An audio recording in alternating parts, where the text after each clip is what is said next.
Hello, this is Kirill from forexboat.com and welcome back to the course on Forex trading.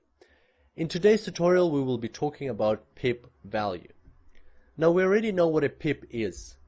It represents a unit of change in the quotation of a currency. Pip value will allow us to translate pips into dollars.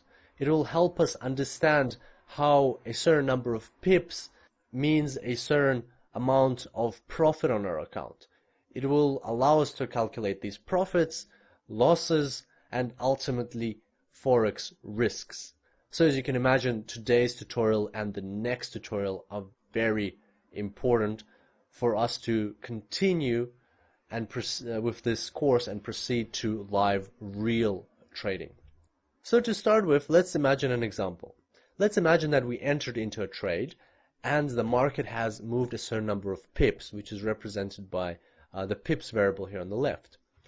Also, we know that we had a specific volume of our transaction, which is represented by the lots variable on the right.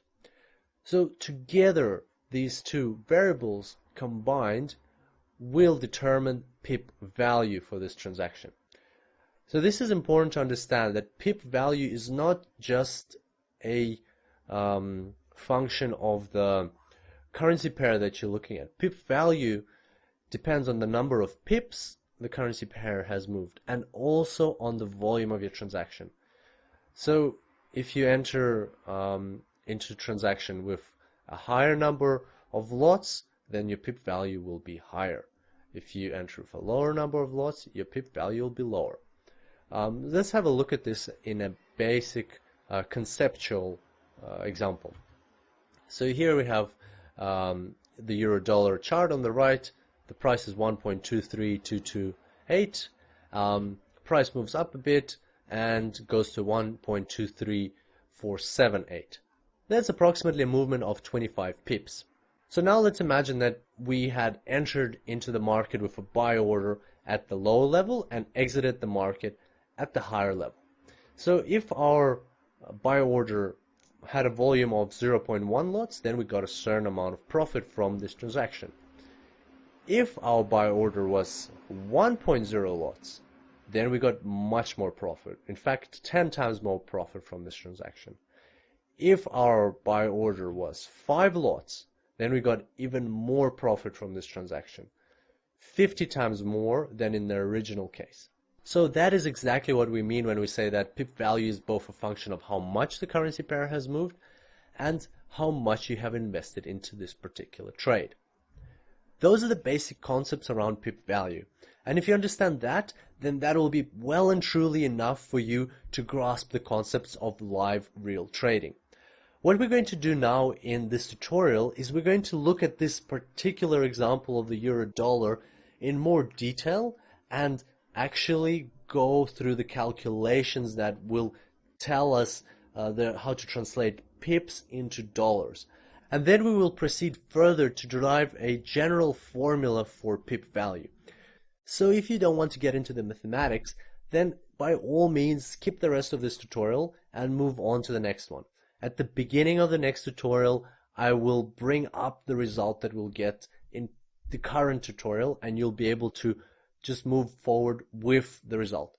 However, if you do want to participate in the maths, then feel free to stick around. We're going to dive into it right now. So let's look at this example that we talked about just now in more detail. There's our chart on the right. The price moved up 25 pips. So let's calculate the value of the euros that we bought at the moment when we entered into the transaction. The value of the euros that we bought is calculated as the number of lots times 100,000 units of base currency times the price at 0.1. So if we replace those, that'll be 1 lot. We'll look at an example where we bought 1 lot. So 1 lot times 100,000 euros times 1.23228 dollars per euro. And that gives us $123,228. Now let's calculate the value at point 2 at the top. Value at point 2 is calculated in a very similar fashion. 1 lot times 100,000 euros times 1.23478 per euro. So here we're using the new price.